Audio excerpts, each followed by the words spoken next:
shit. Man, into this motherfucking bag. Stand on the way, I made.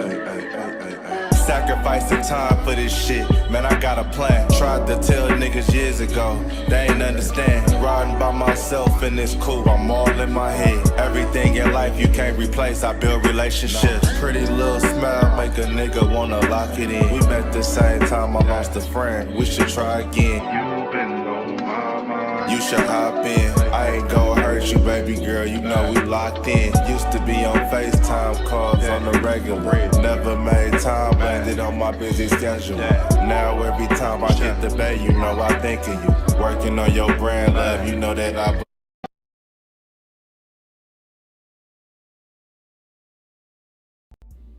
And we are live. What's good with y'all, man? It's your boy, Henny the Moore, reporting live from the liquor store. How's everybody doing today? Happy Saturday. I know y'all in the middle of y'all weekend. Y'all probably watching your favorite college team, preparing, for tomorrow to watch the Dallas Cowboys beat the dog shit out of the Philadelphia Eagles. I know you're preparing for that. You're probably getting all your chores out the way so you can be right in front of the TV, man. But, yeah, man, it's the weekend. You ain't got to be bashful. You ain't got to be shy. You can slide on into the liquor store, get your favorite bottle, pop that. Listen, you can pop that motherfucker open in line, and you can take a shot with your boy, man. We going to get drunk off some Dallas Cowboys content together, man. But salute to everybody sliding in here, man. I see Talk Cowboys in the building. Hen Dog, my work schedule. Scheduling, but I caught you today. I appreciate the love. Thank you for tapping in. My boy ISO Cowboys in the building. Salute to you. My boy Head Huncho in the motherfucking building. Salute to you. AWAC 600. What's up with you, man? Thank you for sliding in and supporting the show, supporting the podcast. My brother T Smooth TV, JV B Boy. Salute to everybody, man. And listen, we got a lot to talk about. But before we get too far ahead of ourselves, y'all know the proper rules of engagement when your boy Henny opened the doors to the liquor store, man. First, I need y'all to hit that like button. The more likes that we get, the more that the algorithm is going to fool with me. So if you like the liquor store, you want us to grow, you want people to be able to find it and come in and support, you want them to push the content that I make so it can find the masses, hit the like button. It goes a very, very long way, in helping us get into the algorithm. Secondly, after you hit the like button, I need y'all to hit the share button. And remember, we are back practicing manifestation. We is not going to do six, like double sixes, double 666 is probably why the manifestation was not working the last time, because I used to tell y'all to put 6 championship trophies in there. All that other good stuff. So we might just need to move on to 7, because we want more than 1 championship anyway. So if you want the Dallas Cowboys to win not 1, but 2 titles, I need y'all to put 7 trophies in the chat box. I need y'all to do like JV B-Boy and put 7 shot glasses in the chat box. I need y'all to share the content 7 times, man. Matter of fact, hell no. We finna pivot. I'm finna shoot B-Bird the link. Now, I don't know if he can come on here, but I'm going to shoot my brother B-Bird the link any damn way, just in case.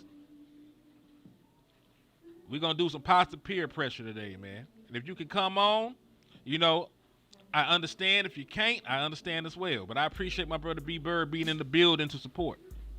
But I'm finna go ahead and shoot this to you on Messenger. So, boom. Let me see if I can find my brother. Y'all bear with me. I'm trying to get Cuz the link sent out.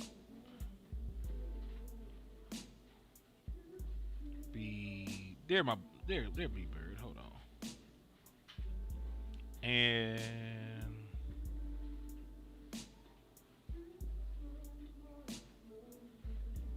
there it go. All right, now if you can make it in, B-Bird, I shot you the link in your DM, man. But hey, man, I came in here because I want to talk to y'all about some of the news, man. And I feel like some of the moves that Shotty has made has proven to me, that the lip service that he gave about competition, is not just lip service. Like, he might actually mean what he say and say what he mean when it comes to competing every day and that being his mantra and wanting to push his players. So, as you can see from the title, the Dallas Cowboys did indeed cut Kaiir Elam. Kaiir Elam was cut. He was a starting corner coming into the season. Week 1, when we traveled to the Philadelphia Eagles, boy, chitlin sandwiches is fucking crazy. But that shit just sound diabolical. I hope you clean that motherfucker good, man. I don't want you to be eating. Listen, if you eating some unclean chitlins, you are an Eagles fan. So listen, as long as the chitlins is clean, you was alright. But if you sitting up there eating a shit sandwich and you ain't clean them chitlin good, you might just be an Eagles fan. But it's still all love, John. Thank you for tapping in, man. So yeah, like we did, in fact, cut Kaiir Elam. You know what I'm saying? And he was a starter for all this season, basically. From week 1, up until recently, Kaiir Elam was one of your starting cornerbacks. And his play did not warrant for him to stay one of your starting cornerbacks. And to be fair, they waited to now to actually cut him, but they have already benched him. He was just riding the pine, not giving up plays because he was not in the game. And I love to see it, man, because Shotty has told us from the very beginning that he is not trying to give out jobs. He's not trying to give out jobs. He's not trying to give out jobs. Matter of fact, here's Shotty in black and white saying he is not trying to just give out jobs. He want competition. He want everybody to earn it. And he's done different things throughout the course of the season to push for competition. So this is from the offseason, matter of fact. And this is what Shotty had to say. He said, there's no jobs being given out. Our theme of this program is to compete every day. I'm going to read it one more time. There's no jobs being given out. Our theme of this program is compete every day. If we're not creating, keyword creating, competition, then I'm not doing my job, and the players need to understand that. And that's him holding himself accountable before he even got in the door real good.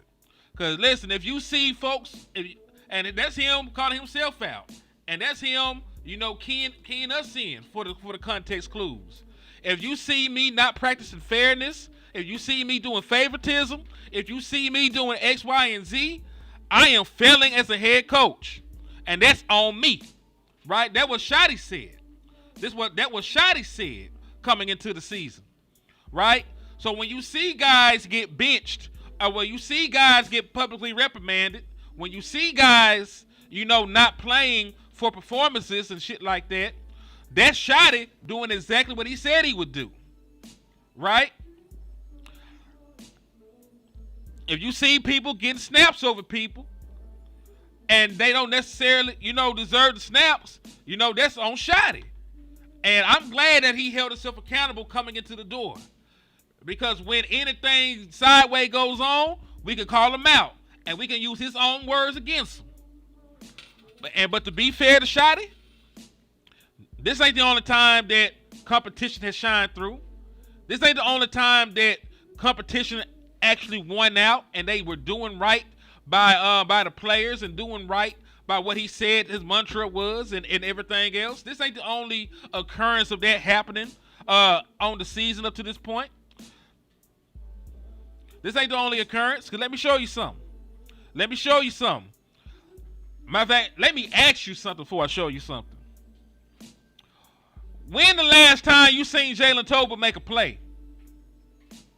Because this ain't even about the defensive side of the ball. Because remember, every side of the ball is supposed to have competition under Shotty. He said compete every day. He wasn't just talking about the offense that he's calling. He's not just talking about the bastard defense, that he had to stick his head in over there. He said competition every day for everybody. So my question to y'all, when is the last time that y'all seen Jalen Tolbert? And that's one of Dak Prescott's closest partners on the team. Did that affect Shotty toning down his targets, toning down his playtime, toning down, how involved he has them, even on special teams. You know what I'm saying? All right. And you know why it's been like 3 weeks since Jalen Tolbert did something? Because his ass ain't playing like that. Because we're having a fair competition in Dallas, just because Ace Boone Coons with the quarterback, don't mean you get to go out there and catch all them homeboy passes as landlord called them. Them trust throws. Like, yeah, he ain't going to do shit for a majority of the game, but, we be on the same accord so much. You know what I'm saying? Like, he'll make a play, down the stretch. He'll make like a 20-yard catch when you least expect it. He'll make a play out of structure to help the quarterback. Right? Well, guess what? Ryan Flournoy, who's been working his ass off, who's hungry, who's a small school kid, he been out there bitch blocking. He been out there bitch playing special teams. He been out there bitch scoring touchdowns. He out there mug running pick routes for CeeDee Lamb and George Pickens.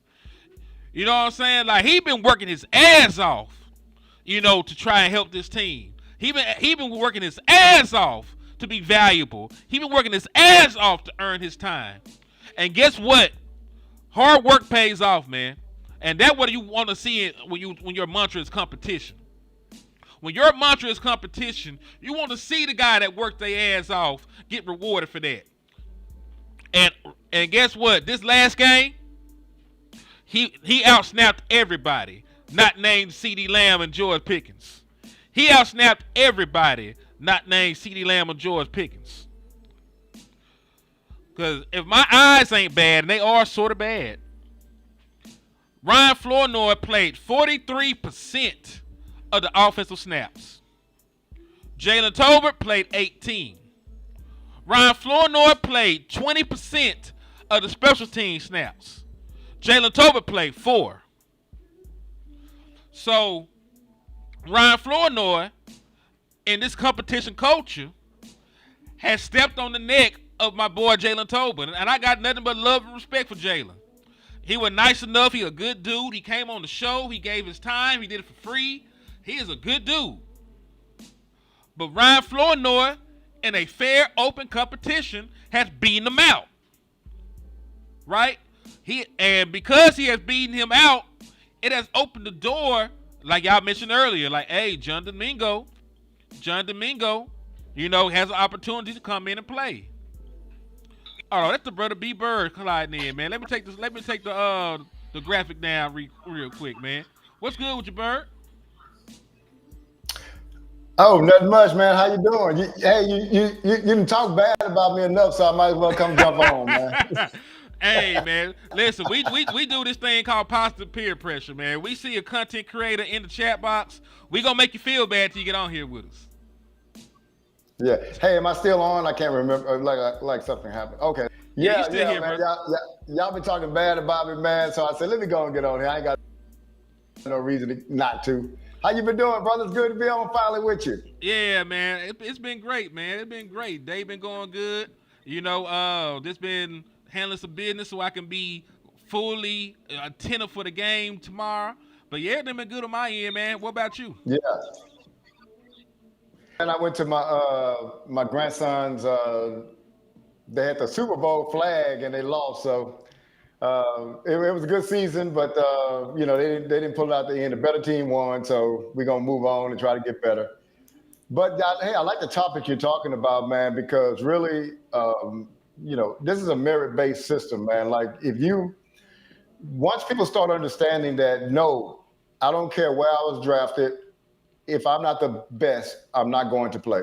Or Thanks. I could be a 6th-round draft pick. If I go out there and I show what I can do, I'm going to play. They will reward me. And I think the one that you're hitting on is the one that me and my son's in college. He's at Prairie View A&M. And so we talk every day or every weekend, that is, about football. And he'll tell you that I've been asking the question the last 3 or 4 weeks, why Flournoy isn't playing over Turpin and Tolbert. I'm sorry. Right. I said, all this dude do is when he was out, man, the guy had 100-something yards receiving when CD was out. And the guy just has shown up every time you've given him a chance. And these other guys have had chances, especially Tobin has had 3 years, man. Mm-hmm. And I can see them trying to put Turpin over them because they wanted to start out the year with him. They gave him a contract that was a little bit more just a kick returner contract. So they're trying to get their money's worth out of him. But at the end of the day, man, whoever's doing the job, put them out there. That's how you get the culture of competition, by rewarding people that actually win the competition. And Flournoy has won that competition to me, hands down, for the number 3 wide receiver. Easily. And to your point, like you said, Tober been here 3 years. He has never had a 100-yard game. Yeah. Like the first time you gave real significant snaps to Ryan Flournoy, he went and busted for 100. Then he had a touchdown back-to-back weeks. So, it's obvious who's, the better wide receiver right now. And they need to continue that. Because like you said, in a merit-based system, the folks that work their asses off and they produce and they do everything the right way and they actually buy in, those are the guys you reward. Because on the flip side, if I work my ass off, I put in the hours, I know for a fact I'm better, I've been producing, and I don't get rewarded, what is the incentive for me to keep trying like that? That's right. And what kind of example are you setting for the rest of the team, right? Right. And so you got to show guys, hey, no, this guy here, really what you're bringing out Flournoy, and I'm glad that you brought that statistic out. I saw it last week because you can't tell while the game is going who's getting what snaps. Mm-hmm. But then when I saw the results that Flournoy got the 3rd most snaps behind, the two outstanding wide receivers, and that's where he's supposed to be. Those percentages went just like they're supposed to be, and I think they should even get more so. He should get even more separation from Turpin and Tobin. He should. Yeah. And there's more instances because listen, just the mention of jobs being on the line and stuff, that could light a fire on somebody. Like we just seen Terrence Steele play the best game of his season after they said his job was in danger. Yeah. But remember, they said there was an open competition at the right tackle spot, right? That was Shotty said. He got on the podium and said, hey, we're having an open competition at right tackle.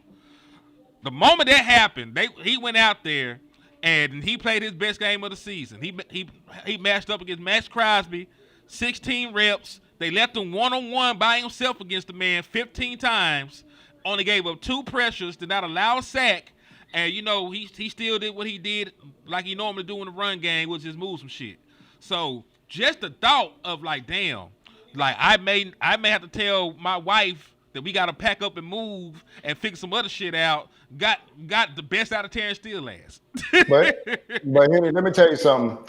I've always been under the mindset that that's something a coach has to have the ability to do. Facts. You have to have the ability to take away players, because people talk about, man, these guys make this much money now, you can't bet. No, you have to give your coach the ability to decide who's going to start and who's not going to start. What that does is now that affects their future paychecks. So if Terrence Steele is on the bench and he's not playing, he goes to be a free agent, they're gonna be like, dude, you the second string. And so that's what you can hurt players and not hurt them in a sense though, or you can reward the other players. But once you start lighting a fire under them saying, hey man, no, your snaps are going to decrease if you don't play better, it's wondering how they play better, right? I've often said this, is that the thing that Jimmy did was psychologically, he had all the talent on the team playing to about 95% of their ability. Why? Because they know that if I mess up, Jimmy gonna take me out, man, unless I'm Emmett or somebody like that. But I'm not Emmett or Troy or Michael. No, they got a guy behind me that can play. And if I go out there and I don't play up to my abilities, he's gonna play.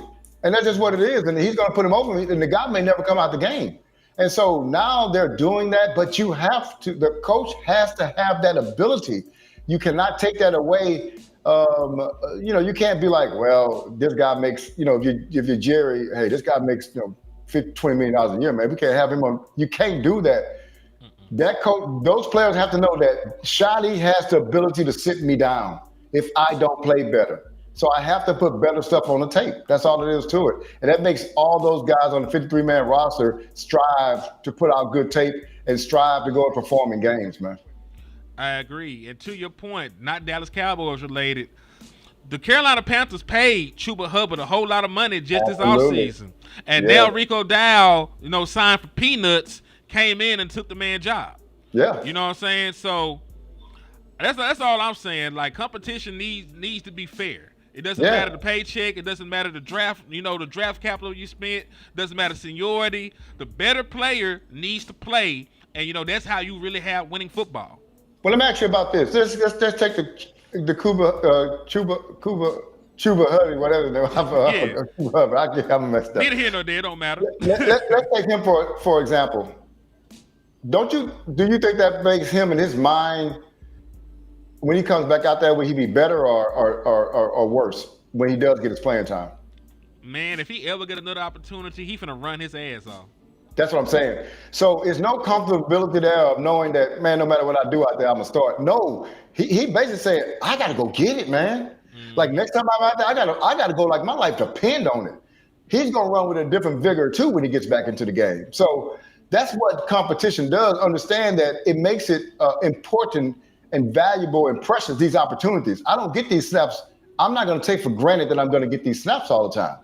So I'm going to go out there and understand that I got to fight. And that's how you get the fighting on your own roster, then, it's going to be, much better the whole game, man. So I think you're right about the competition, bro. Yes, indeed, man. I love it. And hell, even at running back, because, I know Javonte Williams, is the guy. But, when it comes to, like, the running back position behind him, just because, Stephen Jones and them love them some J-Dun Blue, that does not mean that, Shotty did not go and sit his ass down. As a matter of fact, this is a little expert, from what Brian Schottenheimer said about the decision to go with Malik Davis over J-Dun Blue. Because, they solidified that Monday night. And he said, it's everything. When you get to sometimes that second and third back, and we're carrying a little heavy at some other positions, whether it's linebacker or corner or defensive lineman, you're a little bit short in some other areas. But it's really both phases. It's offense and special teams. So he's talking about where he's lacking at. Malik has done a good job, incredible job, since he's got back. He's a personal protector. He's doing a great job. I think he's on 3 or 4 core special team units. He's running well. And he and Jaden will continue to compete. But right now, you talk about who win the competition. It's, of course, it's Malik Davis. But right now, when you're looking at the two, that's where Jaden has to understand. Until you're the guy, which he ain't right now, hopefully at some point he will be the guy. You got to be able to impact the game in other ways. And I think he understands that. So basically, J-Dun Blue, you ain't good enough to not be a good pass blocker. You're not good enough to not be able to contribute, in special teams and still get playing time. Like, why would I let you, be active over Malik Davis and you could get Dak Prescott hurt, or you, still have the habit of putting the ball on the ground? Why would I let you touch the ball on special teams and you fumbling on regular handoffs? Man, that's what's going to make your team better, man. I love that about J-Dun Blue, because if we both know that Malik, at this point in time, Malik is a better running back than J-Dun Blue. Facts. And he's a better contributor than J-Dun Blue. But we've known in the past where J-Dun Blue would still be on the roster, and Malik Davis will still be behind him. But this tells me a lot about what the Jones are allowing Shotty to do. And I appreciate that, because that's what we've been needing, man. We need Shotty to be the football go-to guy. And the team has to know that too, right? Like, Shotty's making these decisions. Shotty and the coaching staff are making these decisions. And so, because, really, the front office really wants the draft picks to play, right? But I think that's a great sign. And then Malik gets into the game and he does everything. I mean, we don't miss a beat. You know what I'm saying? And I'm looking at him and say, that's Malik Davis. That's the one that we've always known. He's a one-cut guy. Hit the hole and go, give him a hole. He's going to get something out of it. And he did it. And so right now, but what that's going to do is either it's going to make or break you if you're J-Dun Blue. You're going to go pout in the corner, or you're going to say, no, I got to get better. I got to get better than that guy. I got to add more. I got to do more things. I got to dig deep. And so I think that's what competition does, man. I'm just happy to see it, to be totally honest with you. Yeah, and hold on, I'm gonna add something into the show real quick, and it's J Don Blue. Now listen, this tweet might be taken out of context or whatever, but he just put a tweet up talking about some LOL. So I don't know what that's about. I'm not sure it's about, the Malik Davis elevation. I ain't gonna, do no, guessing and thinking. But let's be frank. Like we've heard a lot of things about Jadon Blue's work ethic and study habits in the off season. You know And what I'm saying? and fumbling issues from college. Fumbling issues from college. He ain't play a lot of snaps. He was a converted wide receiver. He had issues with vision. There was a bunch of shit that he had to clean up. Well, one He more thing like too, Henry. Now last year he started off at UT the number 3 running back. Yes. Yeah. Mm-hmm. It took So they had injuries 2 to guys get that like him out. before him. So yeah, he probably don't even get drafted, honestly, if the injuries don't happen. Because he at least got some opportunities to showcase. I can make explosive plays when it's blocked up for me, and I can make explosive plays in the passing game. At the backfield on wheel routes and shit, because that's what I really remember him doing. And so if something happens to Javonte, you got to look at this too. I mean, who's ready to take up on 17, 18 carries? Shit, damn sure ain't Jadon Blue. Blue or Malik? You know what I'm saying? I would go with Malik on that. You know what I'm saying? So, man, he said Eberflus still here. I'm gonna give Eberflus to the end of the season. Because once he got some gangsters on defense, they immediately, and I know it's just the Raiders. I know the Raiders suck. They're they're bad. Yeah. it's not no litmus test or nothing. But the moment that he got a semblance, of some real defensive players with NFL talent, they held a team to 16 points. Yeah. And that may not be much, but we seen them let Jacoby Brissett, turn to Kurt Warner. We seen them let Russell Wilson, turn back, the clock and jump in the time machine and jump back out to be an All-Pro. We seen this defense let some very mediocre quarterbacks light them up. So them not doing that is a step in the right direction for me. Hey, Henry, I'm with you, man, because I've talked. I'm not a big Eberflus fan, but I can tell you this much. This is an analogy I give. You can't be a Golden State Warrior fan and trade Steph Curry at the start of the year and then complain about your 3 points, how many 3 points that you're making. Right. You're not making enough 3-point shoots. You just traded the best in the league, so you're not going to make that many 3-pointers anymore. And so when you trade Parsons, I mean, you really handicapped Eberflus. That's not what he envisioned when he came here. And so I'm not saying that he's great, but I'm saying that he didn't have players, man. At one point in time, man, before our trade, I was asking somebody, I said, what guy on our defense would start for Philadelphia individually? We don't have a cornerback that would start, maybe Bland, but nobody on the defensive line would start. You know what I'm saying? No linebackers would start for Philadelphia. And, no safeties would start for Philadelphia. I say we don't have one guy better than their guys. And so it's a talent-based business, man. At the end of the day, you can tie things together and get away with some positions. But on our defense, we're trying to get away with everything. Like every position, we're trying to get away with doing less than. And until we get players in, man, like Williams, you know what I'm saying? And it's interesting how our secondary looked great when we had pressure. Yes. And so those things are related, man. You have to get pressure up front, man, to allow to make that quarterback throw a little bit faster than what he normally passes. The time clock goes off a little bit faster in his head, and now you kind of see our DBs kind of playing a little bit better. So I am not an Eberflus fan, but I'm saying that, man, he's got to get a little bit of a bad rap in a sense because his idea of getting to the quarterback with 4 people. You know what I'm saying? That's what he wants to do. He don't want to do all the other kind of stuff. If you can get to the quarterback with 4 people, boy, that's going to make it hard to throw. And so that's what he envisioned with Parsons, and they traded him. And we're not talking about they traded him a lot before the season, a little bit before the season started. So I'm with you on that, bro. Yeah, I'm going to give him to the end of the season because, if they turn it around, because listen, everything is forgiven if the Dallas Cowboys win out. I know it's not likely, but if the Dallas Cowboys win out, they get to the 11-5-1, and they pretty much guarantee themselves a spot in the playoffs. And the defense plays a big role in that. I'm willing to let Eberflus come back next year.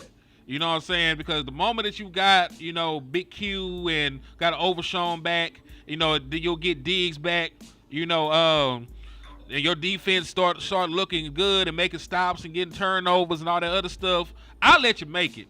If they go out here and they start back giving up ass again, and the defense is obviously improved, like Quentin Williams is an all-pro defensive tackle. You know what I'm saying? He's one of the best in the business. The Morgan Overshown, he adds a super athlete, heat seeking missile at the linebacker position. You're better at cornerback right now. Logan Wilson is an improvement to your linebacker room.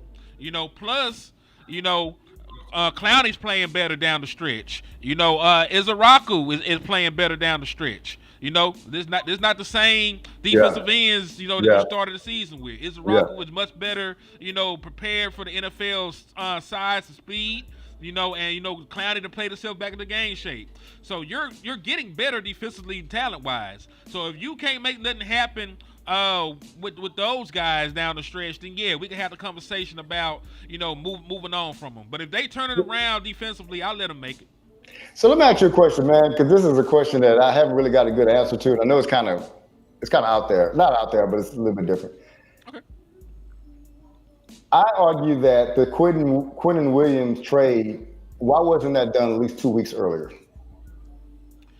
It really is dependent on how you think the Jets were looking at it. I think some people's answer was you might would have paid more. But my question would be how much value is a W, like a win? Like how much do you value a win? And so I think that you may have paid more. I think we gave him a first and a second, correct? Yeah, we gave up a first and a second, So suppose we had to give up 2 firsts, but we win 2 games. You see what I'm saying? 2 additional and now wins. we sit in a different situation than what we would be, because now you're really talking about a season. If we don't make the playoffs, we're gonna look. I'm gonna tell you the game I look back at, Arizona game, because they getting dog walked by everybody else since they beat us. Right. And I look at the Arizona game, because some people look at, man, Chicago, Carolina, they still winning. So I mean, they beating everybody else too. But the Arizona game is the one I look back, I'll be like, that's the one right there, man, that could have, you know what I'm saying? If we don't make the playoffs, that's kind of the one we look back at and be like, that was our missed opportunity right there. Right. Yeah. Because to your point, let's say the Dallas Cowboys, made the trade 2 weeks earlier, and maybe, we're able to shut down the Broncos offense. And then of course, we do enough to beat the Cardinals. You're sitting at that point, and you still beat the Raiders. You're sitting at 6-3-1. Yeah, that's a big difference. Yeah, huge difference. And it also could be like the Jets didn't want to move them because they moved everybody at the same time. Because they moved Sauce Gardner the same day. Yeah. When they moved Quentin, so they. Yeah. So like they might have just finally committed to, hey, we're gonna keep our head coach. We're gonna let him rebuild the team in his image, because they got like 7, top 100 picks or some shit now. Yeah, no, they made a haul, man. And one more question too, man, and I got you on here. I'm a big Diggs fan, and I did like something that they did say the other day. They said, hey, if Diggs is healthy and comes back and he's one of the best cornerbacks, he's gonna get playing time. But he got to kind of, fight for his playing time and show improve. I like Diggs. He's one of my favorite players on the team. What do you think about that, man? You think he's gonna come back? I think when they put him on IR, I think they was kind of done with Diggs. What do you think now? I think that they can't afford to be done with Diggs. They're trying to salvage their season, salvage their livelihoods, and at the end of the day, Trayvon Diggs is still one of the Dallas Cowboys' best cornerbacks. Yeah. So Siobhan Revel is fresh off of an injury. Kalen Carson's fresh off an injury. Diggs is fresh off an injury. So like, how many snaps are you getting? Like, you'll probably need to rotate Diggs in just because. You know what I'm saying? You don't really have no real depth. And you don't want to really play Tre'Quan Bridges, unless, break glass in case of emergency, because he's a 7th-round rookie for a reason. Yeah, absolutely. So Diggs, bring him back, play him on the snap count. Got to have it drives. 3rd and 7 to get out the field, play them. Obvious passing situations, play them. Like reserve some of his health. Because if they're not being coy and he really do got a need that's going to need a small procedure in the offseason, you want Trayvon Diggs for the boss fights. You want him for the key situations. Yeah.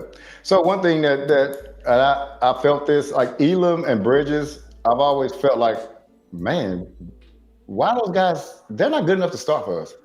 Like, they're not good enough to start in NFL right now. And so I think we kind of seen that, like, throughout the year. Because I think Bridges, when I went and looked him up, I said, wait a minute. This guy was a 7th-round draft pick that got cut, I think, from the Chargers. Something like that. I think with the Chargers. Something like that. But now he comes in, he starts for us. That kind of tells us where we were, man. And then especially we won't get any kind of push from the front four on the quarterback. And that's a recipe for disaster. And we saw disasters. Yeah. And listen, I'm glad that we have some outside corners now because we can move Bland back to the slot. We've seen time and time again, once he goes up against, some of those better wide receivers, like the Marvin Harrisons. Even if you go back to when he had all the interceptions, he got baptized by DK Metcalf in that Seattle DK game. killed him. Yeah, they had to move him off of him. And one thing too, Henny, I appreciate you because, everybody that's watching, look, this isn't an interception. Exciting, but just to fit in the pass is different, man. And so you can get interceptions, but that year he got all those interceptions. I think me and you both know he probably was a B corner, a B type cover corner. He didn't make an A in coverage. He made a lot of good plays, but at the time he was getting beat, man. And I think you saw that too. DK really that first half against Seattle that time, man, he was getting toasted. They had to get Gilmore over there on him, man. Yeah. And matter of fact, they knew better after that. Because remember, we played Seattle, then we turned around and played the Eagles like the very next week. Who got the start, against A.J. Brown that week? Yeah. Stephon Gilmore. Yeah. They saw enough to you know what, we love you. Play your ass in the slot, and then we'll play you against Devontae Smith from time to time. We're not going to let you have no parts of A.J. Brown. Yeah. And Henny, I love the acquisition of Pickens in the offseason. I was one, and Lou Takes even gave me credit for this recently. He said, because he was arguing that we should have signed him immediately when we traded him. I was all for that. Sometimes, Henny, you got to just kind of understand the situation, the player, and understand, can I deal with this player? He's going to bring a lot, but he's going to be very valuable to me. But I think at the time of the trade, that's your best leverage. That's where you can tell them, hey, man, look, we want to trade for you. We love you, but we want to see you a Cowboy for, more years to come. Hey, we want to sign you for, $28 million right now, for the next 3 or 4 years. And I think he takes that contract. But I think you let him come here, you let him play with the best quarterback he's ever played with in his life. Now you're kind of seeing some things come out. Now he's looking like the best wide receiver in the game, or I know he's top 5. And so now it's going to cost you a lot more. My thing has always been, and people have heard me say this before, being a GM is like being a quarterback. If a quarterback's best skill to me is to be able to anticipate a guy being open, right? I don't have to see him being open. I can anticipate, okay, he's going to be open right here. Let me let it loose.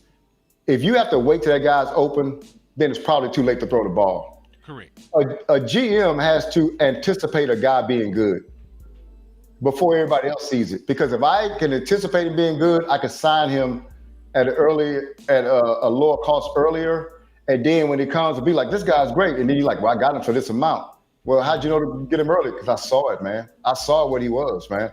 And so I think sometimes the Joneses, they kind of wait to the end because they need too much information. Like a rookie quarterback, he needs too much information to throw the ball.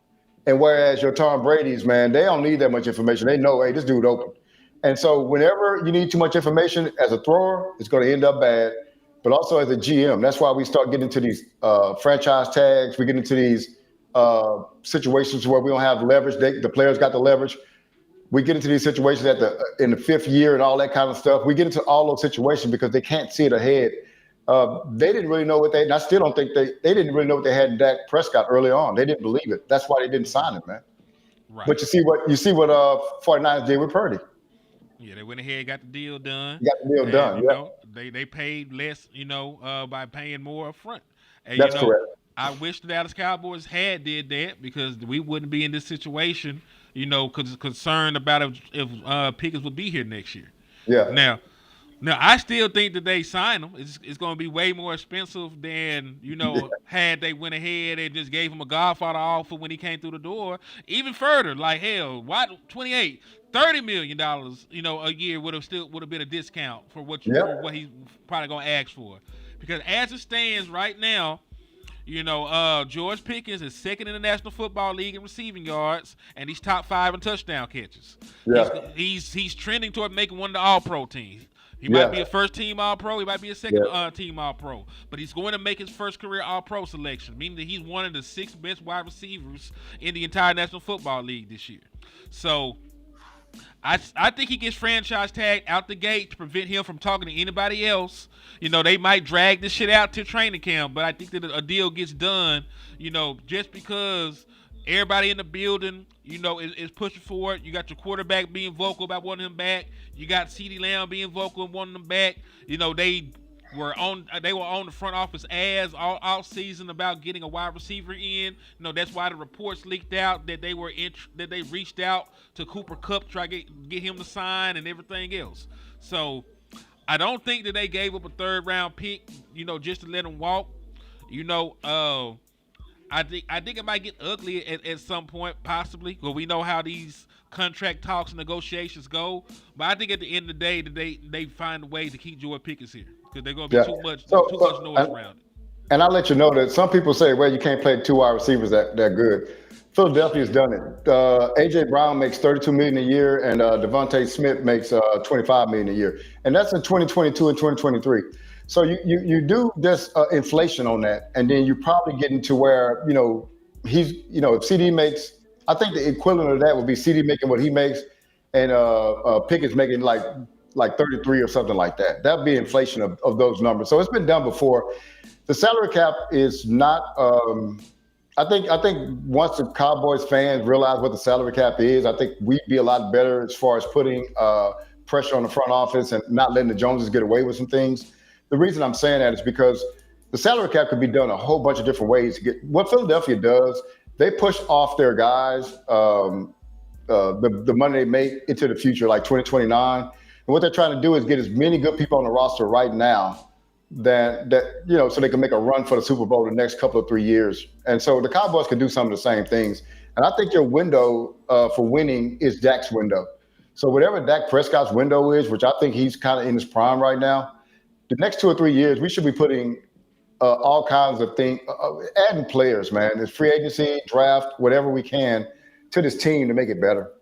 And not losing great players like Pickens. We can't let that go, and not because of a salary cap situation. Hell yeah. And speaking of the salary cap, they have way too many options. It's not even everything. They also, because it's not on the graphic, I'll just tell y'all, they also can extend Kenny Clark and save a lot of cap space next year. Yes. They can extend Quentin Williams and save a lot of cap space next year. They can restructure Osa Odigizua and save a lot of cap space next year. Yes. So Dak Prescott, his cap hit next year is in the 70s. They're not going to let him play on a $70 million cap hit. That's going to happen regardless. Correct. So they'll flip the switch on that. They'll probably flip the switch on a CeeDee Lamb restructure. They might cut Malik Hooker. They might keep him. But we all feel like Trayvon Diggs, relationship with the front office is deteriorating to the point that they'll cut him. If they do cut Diggs, that's another $15.5 million they save. Not saying that they should, but it's something on their radar. He's not owed any more guaranteed money. So you factor in these possible moves. You factor in the possible moves of extending Big Q, extending Kenny, restructuring Osa. The Dallas Cowboys can clear well over $100 million in cap space if they want to. Yeah. So I don't want them to get to the point of saying, "Oh man, the Cow, why extend Pickens? You got to fix the defense. You can extend Pickens and fix the defense and sign all your free agents." Or you can still go out there big game hunting. If you want to spend one of your first round picks on Max Crosby and see if they are willing to trade him away before the season starts, you can create cap space for Max Crosby and extend Joy Pickens. You can do all kinds of shit. Yes, you got to be creative. And let me tell you something, man. You said you're going into something that that I believe, suppose they fall short of the playoffs this year, but make a good run. You know what I'm saying?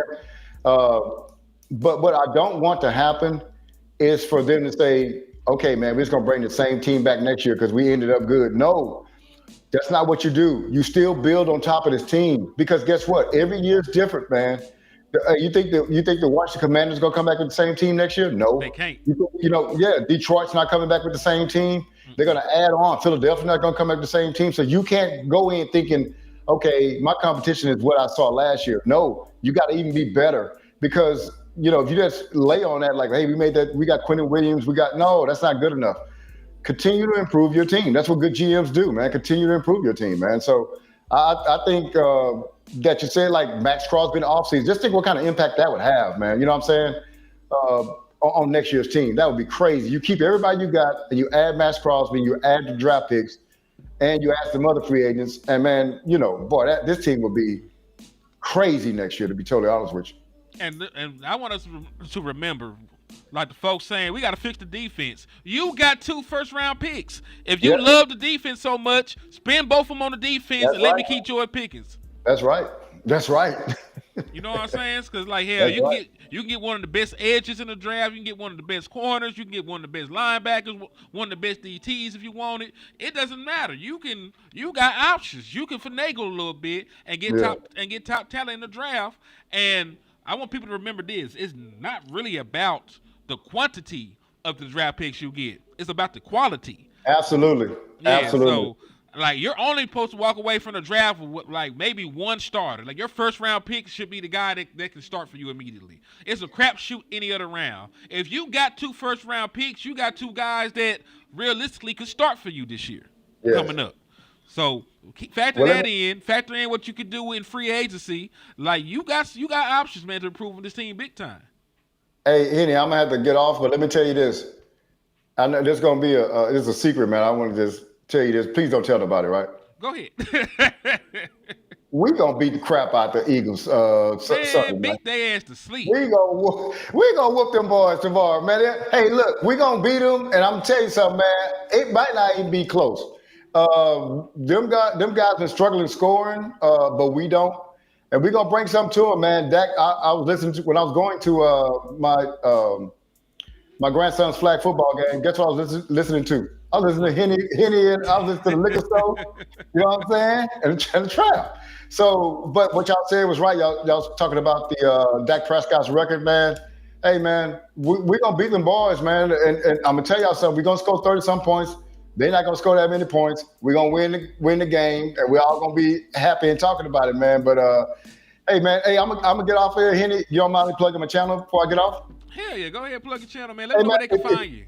Hey, if y'all get a chance, man, I'm on Twitter. It's Bird Cowboys. Y'all see the name right there. I got a YouTube channel too, man. Check in with me on that too, man. Henny, it was a pleasure, man, talking to you. I've been listening to you for years, man, and it's great getting on with you. I'm gonna get back on with you again.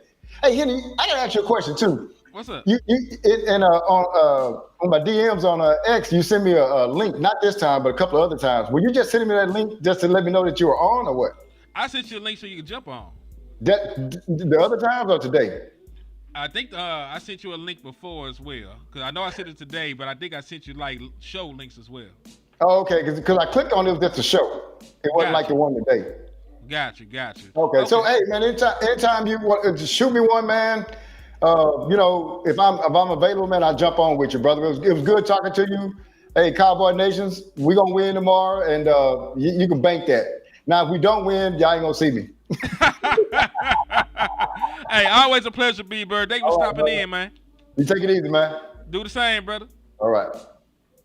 And hey, man, that was the brother B-Bird Cowboy sliding in. Y'all make sure y'all go and sub up to him on YouTube. Make sure y'all go and follow him on Twitter. But yeah, man, always great talking to the brother, man. He been a supporter for a long time. He make great content, man. So y'all make sure y'all tap in with my guy, man. And hey, Dallas Cowboys, man, I feel the same way. And I feel that because of some of the things we're doing, man. We're not playing favorites. You know, we're not out here calling guys just because they were draft picks and Stephen Jones like them, the front office like them. The best guys are playing, man, and I love that shit. Right? We went and got Jack Sanborn out of here. I don't think he hurt for real. We went and got a whole nother linebacker off a different team because we were seeing Jack Sanborn wasn't like that. You know what I'm saying? Overshawn came back and got to play immediately because he was an obvious upgrade. Elam is off this team because we have better cornerbacks that we can go out there and employ. Ryan Flournoy is taking snaps from Jalen Tolbert. You know, everything that we want to happen has happened for the most part, man. Like, competition is alive in Dallas, man, and that's something that we can hang our hats on. And I think it's going to propel us moving forward. But I got some football to get back to, man. I just thought that was an interesting topic. I just wanted to bring that to y'all. I appreciate all y'all. What's going on with Zion Childress? I'm not really sure what's going on with Zion. I think he just needs some more time in the oven. I think that he is a solid defensive back that needs to develop. Because I'll be frank. You know, I ain't seen much, even one game. Like, I understand that I was pushing for Wanye to play over Malik Hooker. I was pushing for Marquise Bell to play over, what's my nigga name? Number 6. Anyway, I was pushing for them guys, man, and they did not play well when given their opportunities. You know, when we talk about competition, you know, if somebody's playing better than you, you know, they should be able to take your job. But if you get an opportunity and you don't perform, the guy that you were playing instead of, they should keep their job. And, you know, Malik Hooker, you know, has played well enough to keep his job because the other folks ain't did nothing. You know what I'm saying? Wilson has played, you know, I'm not saying he's been great. Dunno ain't been great, but Marquise Bell ain't did shit to take his job from him. Thank you. Yeah, they ain't did nothing to lose their jobs. You know, because the other folks had opportunities. They could have came in. They could have wrestled the job away from them and never gave it back because they believe in competition. And they did nothing with the opportunities. They ain't did nothing with the opportunities, man. So I can't be mad that Malik Hooker's still playing. I can't be mad that Donovan Wilson is still playing. Them niggas did not do enough to get their jobs taken. You know? They ain't did enough to take their jobs from them. Yeah, I was hoping that they did. I was hoping that we had a path and an avenue to get younger and better at safety in-house. And, you know, the true competition for the safety position is probably on the free agent market. You know, it's probably on the free agent market.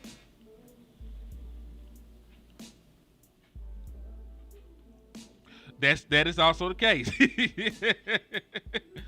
But, man, I thought it was a good show. You know, we were here for a good time and not a long time, man. I just wanted to bring y'all some, you know, some good talk about competition. Matter of fact, to your point, Dameon Pierce, week 18 last year, you know, had an amazing game. Hold on.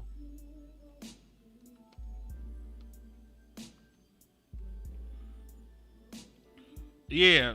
Week 18 last year, Dameon Pierce had like 180 yards or some shit. No, he had 176 yards last year, week 18, against the Tennessee Titans. Ran for 176 yards. You know, most of that was on a 92-yard touchdown, but he still had 84 yards, you know, the rest of the game, even if you take away the 92-yard touchdown run. He acted an ass. He went crazy. And shit like that, man, I'm enticed. I'm not saying that he's a world beater. I'm not saying he's the best running back in the world. I'm not saying that, you know, he's going to be an all-pro in Dallas or anything like that. But what I am saying to you is somebody that had a 174-yard game not even a full year ago is worth me bringing in. They worth me bringing in. They worth me seeing if they could compete and take some carries away from some of the guys on my roster. You know what I'm saying? Like, he had over 900 yards his rookie year. Shit. AJ wasn't wrong for some of the shit he said. Jalen Hurts limited. Matter of fact, shameless plug. Go check out me and Landlord last video we made, or the Eagles imploding, or the Philadelphia Eagles imploding. Like, there's a bunch of metrics to show that their passing game is broken. There's some metrics to show that A.J. Brown might be in the right about feeling the way that he's feeling.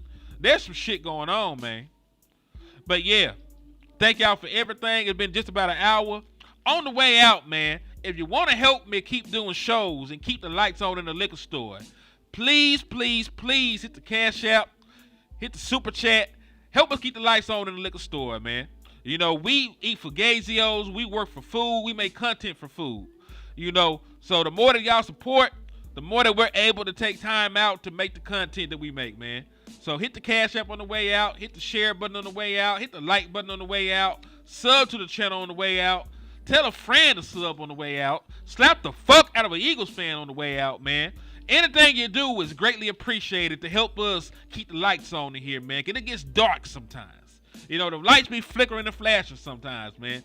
But we appreciate y'all for everything that you do. It's your boy, Henny DeMoore, reporting live from the liquor store, man. And I am out. I will see y'all good people next time, and we will celebrate a fucking Victory Monday, man. Because we going to watch them get their ass beat in 3D tomorrow, and we going to dance on their grades come Monday. It's your boy, Henny DeMoore, reporting live.